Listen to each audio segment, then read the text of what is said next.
दिनैहाय नैबे CSD आर्बान अफिसावहाय मोनसे मिटिं लानाय जादों। बाहाय EM सार जोंनि आर्बाननि श्रीजुत विल्सन हासदा बिथाङा बे मिटिंखौ चेयार खालामदों आरो बाहाय जोंना कल खालामदों जोंनि CSD आर्बाननि वारि लंकेश्वर वारि बिथाङा कल खालामदों आरो जोङो गासैबो BTR सिङावहाय आवगोलाव 9टामोन दिनैहाय 10टा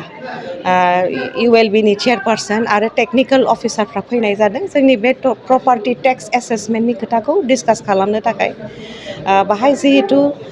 फुरा आसाम माने रायजोआवनो बे प्रपार्टि टेक्सनि एसेसमेन्टनि खामानिया जागासिनो दङ आरो बे प्रपार्टि टेक्सनि एसेसमेन्टनि खामानियाव जोंना DCआनो चेयारमेन जायो आरो ADCआ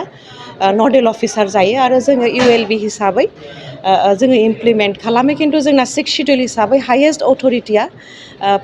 माने प्रिन्सिपाल सेक्रेटारिया जायो बिथांनि डिरेक्सनावहाय आरो आसाम गभर्नमेन्टनि जे डिरेक्सनावहाय गासिबो ULB बा आर्बान लकेल बडिसजों जे खामानिखौ मावनांगौ बेखौ जों आखायाव लादों खामानिखौ मावनो थाखाय आरो बे हिसाबैनो जोङो दा जोंखौ जे डिरेक्सन होनाय बायदि जों खालामदों आरो बाहाय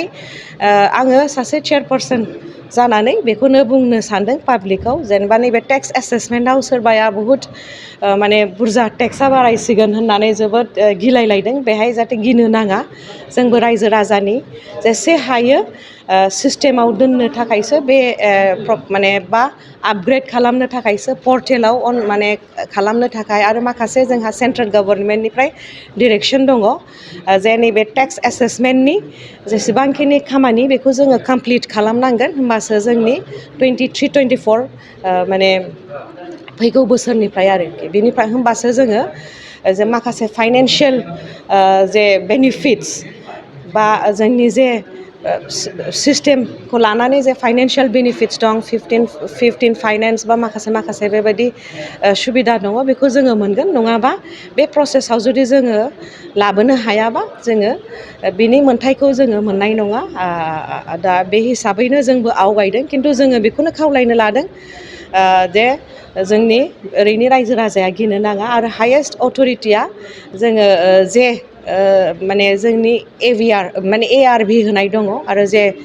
सरकारनि जे सिस्टेम जे भेलुवेसनजों जे बानायनाय जादों बेखौ लयेस्ट रेटआवनो लाफिननाय जागोन जों क्लेम्स एन्ड अबजेक्सन्सखौ 20 तारिखसिम होनाय जादों आरो बेहाय बेखौ माने गोजौ हायार लेभेलाव थांगोन आरो बाहाय जोंना मानगोनां EM सारजों लोगोसे जोंनि BTRनि CEM श्रीजुत प्रमद बर' बिथाङाबो आरो जोंनि नैबे गभर्नमेन्टआबो बिराद बेनि प्रति खुब सिरियासलि लादों आरो जाहाथे रायजो राजाया जेबो उसुबिदा जाया बेनि थाखाय स्टेपखौ लागोन होनदों आरो जोङो जास्ट इमप्लिमेन्टिं एजेन्सिसो जाहाथे रावहाबो उसुबिदा जाया बेखौ जोङो नायगोन आरो बे टेक्स एसेसमेन्टनि जे सार्भिसेस बेजोंनो जोङो टाउनखौ साबसिन हामसिन खालामनो जोङो सेस्था खालामगोन जोङो नुबोदों जोङो जेला सियाराव थादोंमोन बिराद माने उसुबिदा जोङो खुब माने मोनसे उसुबिदा पजिसनाव सियाराव जिरायनाय जादों गोबां समनि मर देन 32 मान्थ्सनि थाखाय बेथन मोनाखैमोन हजोंनि बे इमप्लयिसफ्रा जोंनि क'क्राझार मिउनिसिपाल बर्डआव आरो इलेक्ट्रिसिटि बिलाबो एराउन्ड 1 crore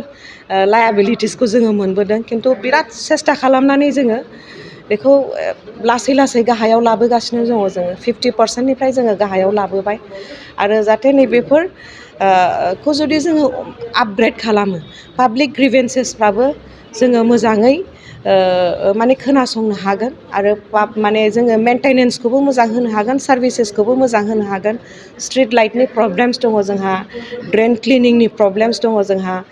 बा दाखोर दाला गारनायनि प्रब्लेम दङ जोंहा बेफोर सार्भिसेसखौ जोङो मोजां होनो हागोन खिन्थु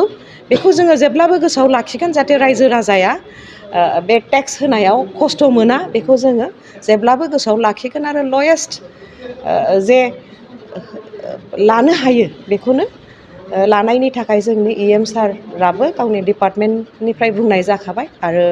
बेयो गोजौ लेभेलसिम थांगोन जेला एप्रुभेल होगोन होमबासो जोङो बेनि इमप्लिमेन्टेसनखौ जोङो खालामगोन जों 20 तारिखसिम लादों आरो बेफोरखौ जोङो नायबिजिरगोन बे क्लेम्स एन्ड अबजेक्सनखौ लानानै आरो बे पाब्लिकआ जाहाथे खस्थ' मोना बिनि खामानिखौनो जोङो मावगोन। माबोरै होनो दा जोंहा माखासे भेलुएसन दङ जेनेबा जोंना आसामनिफ्राय स्टेटआ ARVआ 7.5 होनाय दंखायो खिन्थु जोङो माखासेयावहाय जोङो जेनेबा हाउस टेक्स लाइट टेक्स जे माखासे टेक्स दङ जोङो बाहाय कमप्रमाइस खालामनो हायो बेखौ जोङो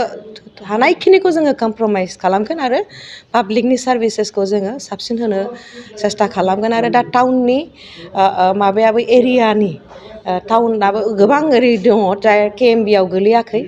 खिन्थु बिसोरो टाउननि सार्भिसेसखौ मोनगासिनो दङ जेनेबा नैबे फुरा JD रडनि सेक्रेटारियेटसिम जोङो स्ट्रिट लाइटनि बिलखौ होनाङो खिन्थु बिनि मानसिफ्रा दिनैहाय टाउनाव गोलैयैनि थाखाय बिसोर ट्रेड लाइसेन्सबो होनाङा